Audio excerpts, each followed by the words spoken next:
मूळ भाग 13. नंदिनीबाईंनी सांगायला सुरुवात केली. खूप जुनी गोष्ट आहे. अनुराधाने आपल्या कॉलेजमध्ये नुकतंच शिकवायला सुरुवात केली होती. तुझे भाईसाहेब तेव्हा कामानिमित्त बाहेरगावी किंवा सतत दौऱ्यावर असायचे. त्यामुळे कॉलेजची जबाबदारी अनुवर होती. नुकतंच शिक्षण झालं होतं तिचं आणि तेव्हाच तिच्या आयुष्यात विजय रानडे नावाचा माणूस आला. म्हणजे ते यांचे? हो, बरोबर. अनुरागचा बाप. अनुरागचं खरं नाव अनुराग विजय रानडे. पण तो अनूचं आधीच नाव लावतो. कारण अनूने तिचं नाव लग्नानंतर बदललं नव्हतं. तो आपल्या कॉलेजमध्ये अकाउंट डिपार्टमेंटला होता. त्या दोघांची ओळख आणि नंतर प्रेम हा प्रवास कोणालाही माहिती नव्हता. पण एक दिवस तुझे भाईसाहेब खूप चिडले होते. कारण कॉलेजमध्ये लाखोंचा गोंधळ झाला होता आणि त्याची सगळी जबाबदारी विजय रानडेवर होती. आणि हा फ्रॉड त्यानेच केला होता. त्यांच्यावर कारवाई सुरू झाली तेव्हा अनु बाहेरगावी होती. त्यामुळे तिला यातलं काहीही माहिती नव्हतं. भाईसाहेबांच्या कानावर त्यांच्याविषयी चांगल्या गोष्टी कधी आल्याच नाही. तो खूपच खालच्या पातळीवर जाणारा माणूस होता. तुला तर माहीत आहे तुझे भाईसाहेब माणूस ओळखायला कसे आहेत ते. पण या सगळ्या प्रकारानंतर म्हणजे दुसऱ्या दिवशी आम्हाला खूप मोठा धक्का बसला. कधी स्वप्नातही वाटलं नव्हतं की असं काही होईल म्हणून. असं काय झालं आजी? अनु त्या माणसाशी लग्न करून आली त्यावेळी यांनी तिला खूप समजावून सांगितलं, पण तिने नाही ऐकलं काही. मुलीच्या प्रेमाखातर भाईसाहेबांना त्यांच्यावर चालू असलेली केस मागे घ्यावी लागली. शेवटी प्रश्न त्यांच्या लेकीचा होता. त्यानंतर हे आतून पार तुटून गेले होते. तो काळ आमच्यासाठी खूप खडतर होता. यांनी तर तिच्याशी बोलणंच टाकून दिलं होतं. लग्नाच्या काही दिवसात अनुला दिवस गेले. आम्ही खूप खुश होतो, पण तो आनंदही जास्त काळ नाही टिकला. त्या माणसाने फक्त अनुच्या नावाचा, पैसे आणि पॉवरचा वापर करून घेतला. त्याला माहिती होतं एकदा लग्न झालं की आमचे हात हडकले जाणार. त्याने शेवटी त्याचे रंग दाखवायला सुरुवात केली. खूप दारू प्यायला लागला. तिला खूप त्रास देत होता. शेवटी त्याने तिला घराबाहेर काढलं. त्या रात्री ती कशी इथे आली तिचं तिलाच माहिती. तिला अशा अवस्थेतून बघून आमच्या तर पायाखालची जमीनच सरकली होती. त्याच अवस्थेत तिला दवाखान्यात नेलं आणि अनुरागचा जन्म झाला. त्या बाळाला बघून आम्ही खूप खुश झालो. अनुसुद्धा सगळं काही विसरून गेली. त्यानंतर मात्र तिने त्याचं नाव घेतलं नाही. पण अनुरागच्या दुसऱ्या वाढदिवसाला तो परत आला आणि खूप तमाशा केला. परत तिच्यासमोर तीच नाटकं केली. घरी चल, आपला मुलगा आपण सांभाळू वगैरे बोलून तिला आणि अनुरागला घेऊन गेला. तेव्हाही आम्ही काहीच बोलू शकलो नाही. शेवटी मुलगा त्याचा होता. अनुनेही अनुरागच्या भविष्याचा विचार केला. पण परत एकदा अनुचा निर्णय चुकला. त्याने परत तसंच वागायला सुरुवात केली. तिला फक्त तो पैसे मिळावे म्हणून घेऊन गेला होता. तिला मारहाण करणं, मानसिक त्रास देणं हे सगळं चालूच होतं. अरुणा लहान होता, पण त्याला त्याच्या आईचा त्रास दिसत होता. पण अनु त्याच्या प्रेमात इतकी बुडाली होती, की तो थोड्या प्रेमाने बोलला की सगळं विसरून जायची. पण याचा परिणाम अनुरागवर झाला. तो वडिलांचा खूप तिरस्कार करायला लागला. पण आपली आई ही असंच का वागते, का उत्तर देत नाही? त्यामुळे त्याला आईचंही प्रेम काहीच वाटत नव्हतं. तो खूपच एकटा पडायला लागला. तो 7 वर्षाचा झाला, तेव्हा यांच्या दोघांचा डिव्होर्स झाला. कारण तो माणूस दुसऱ्या बाईसोबत लग्न करून आला आणि हा धक्का अनुला सहन झाला नाही. ती अनुरागला घेऊन परत आमच्याकडे आली. पण यावेळी भाईसाहेब तिला बोलले, की आधी त्या माणसाशी असलेला संबंध पूर्णपणे तोडायचा आणि मगच या घरात यायचं. त्यानंतर त्यांचा डिव्होर्स झाला. पण त्यामुळे अनुरागच्या मनावर खूप खोलवर परिणाम झाला. त्याला सगळं काही समजत नव्हतं, पण तरी तो खूप दुखावला गेला. पण भाईसाहेबांच्या बरोबर राहून तो जरा सावरला. तेव्हापासून तो यांच्याजवळ खूप आला. पण आईपासून दूर झाला. जसा-जसा तो मोठा झाला, तेव्हा त्याला समजायला लागलं, की त्याचे आई-वडील वेगळे झाले. त्यामुळे त्याचा तो समज खूप पक्का झाला, की पैसे असेल, की लोकं फायदा घेतात. भरीसभर म्हणजे त्याच्या लाईफमध्ये आलेल्या मुलीनेही त्याला धोका दिला. त्यामुळे तो राग अजून जास्त वाढला त्याचा. आणि दुसऱ्या वेळीही तेच झालं. त्यामुळे त्याच्या प्रेमावरचा विश्वासच निघून गेला. पण तो खूप प्रेमळ आहे गं. त्याला परत ते दुःख नकोय, म्हणून तो असा तुझ्यापासून लांब पळतो. तुमचं लग्न ठरवतानाही मी यांना बोलले होते, की आपल्याला नातू एखाद्या मुलीचं लाईफ बरबाद करणं चांगलं नाही. नीट विचार करा. पण यांचा तुझ्यावर असलेला विश्वास आणि तुझा स्वभाव माझ्या बिट्टूला परत एकदा आनंद देऊ शकतो, हे मी खात्रीने सांगू शकते. नाही ना कधी माझ्या अनुरागची साथ सोडणार. नाही आजी, मी कधीच त्यांना एकटं पडू देणार नाही. त्यांच्या सगळ्या सुखदुःखात मी त्यांच्यासोबत असेल. खूप बरं वाटलं बघ तुझ्याशी बोलून.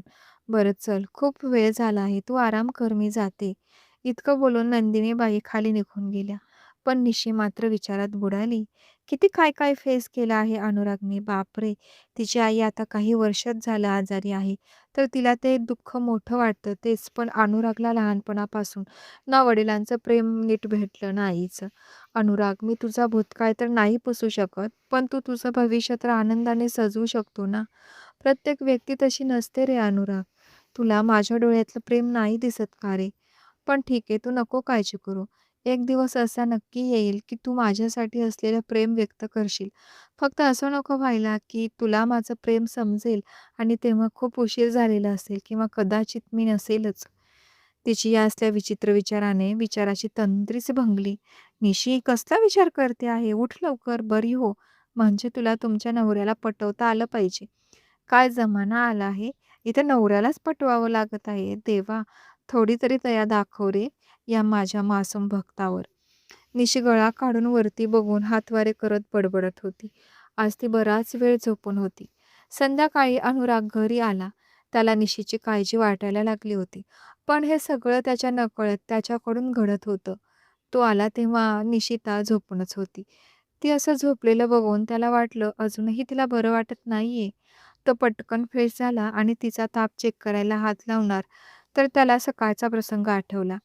निशीने सकाळी त्याला सोफ्यावर ढकललं होतं. त्याने लगेच हात मागे घेतला.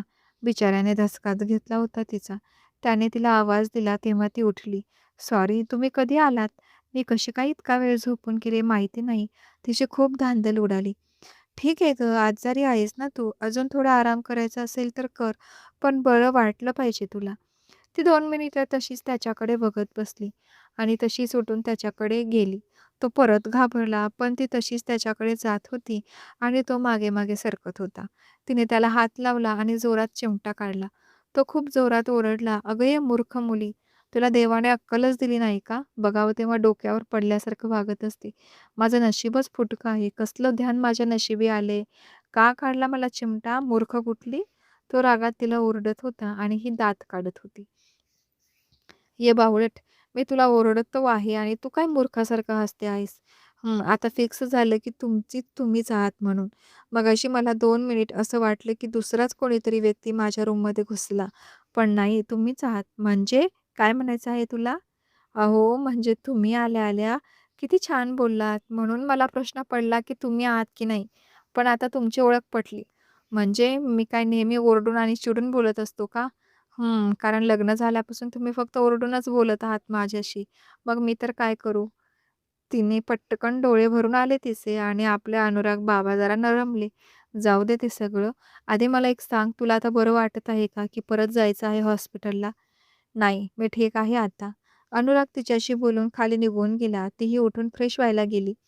असेच दिवस भर जात होते. निशीने पुन्हा जॉब जॉइन केला. काही दिवसात तिने शिर्के सर आणि संजूचे पैसेही परत केले. रोजचा दिनक्रम चालू होता. ती तिच्या परीने सगळे प्रयत्न करत होती अनुरागशी बोलण्याचे. तोही थोडंफार बोलायला लागली होती तिच्याशी. बघता-बघता त्यांच्या लग्नाला 6 महिने उलटून गेले. अनुराग संध्याकाळी घरी आला तेव्हा त्याला बाईसाहेबांनी त्याच्या रूममध्ये बोलावलं. निशिलाही यायला सांगितलं. दोघेही त्यांच्या रूममध्ये आले. "बिट्टू, मी काय म्हणतो, आता तुमच्या लग्नाला 6 महिने होऊन गेले आहेत. निशिताही छान रमल्या आहेत. पण इतके दिवस त्या ऑफिस आणि घर असंच करत आहेत. कंटाळा आला असेल त्यांना.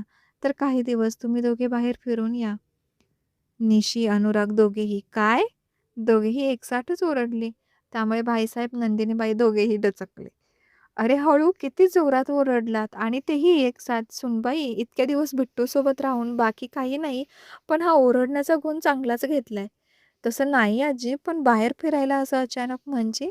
"हो ना. दादू, मलाही खूप कामं आहेत ऑफिसमध्ये, सो नाही जमणार मला. सॉरी." "सॉरी वगैरे काही नाही. तुम्ही दोघे जाणार आहात. मी 2 दिवसानंतरची बालीची तिकीटं बुक केली आहेत. 2 दिवस आधी सांगितलं आहे तुम्हाला. आणि बिट्टू, ऑफिसची काळजी तुम्ही नका करू. मी आहे इथलं सगळं बघायला." "पण दादू?" "पण बिन काही नाही. माझा हुकूम समजा हवं तर." "ठीक आहे बाबा, जाऊ आम्ही." "तुला तेच पाहिजे." तरीच विचार करत होतो, तू अजून बोलली कशी नाही? "बिट्टू, तिच्यावर ओरडू नका. तिने फक्त यांची आज्ञा पाळली आहे." अनुराग रागात तिथून निघून गेला. पण भाईसाहेबांनी निशीकडे ते तिकीट दिले. "तुम्ही नका काळजी करू. तो नक्की येणार. तुम्ही तुमची तयारी करा." ती मान हलवून बाहेर निघून गेली. आता बघूया कशी होते यांची बाली ट्रिप. आता फक्त 2 भाग राहिले आहेत आपल्या कथेचे. आजचा भाग कसा वाटला ते नक्की सांगा. आता कथेमध्ये एक अनपेक्षित वळणही येणार आहे आणि मी स्टोरीचे टप्पे ठरवून ठेवले होते तशीच लिहिणार आहे. आणि आजचा भाग जरा लहान होता त्याबद्दल सॉरी. मात्र पुढचा भाग जरा मोठाच असणार आहे.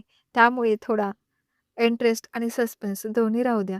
तर या कथेच्या लेखिका शब्दधनी या आहेत.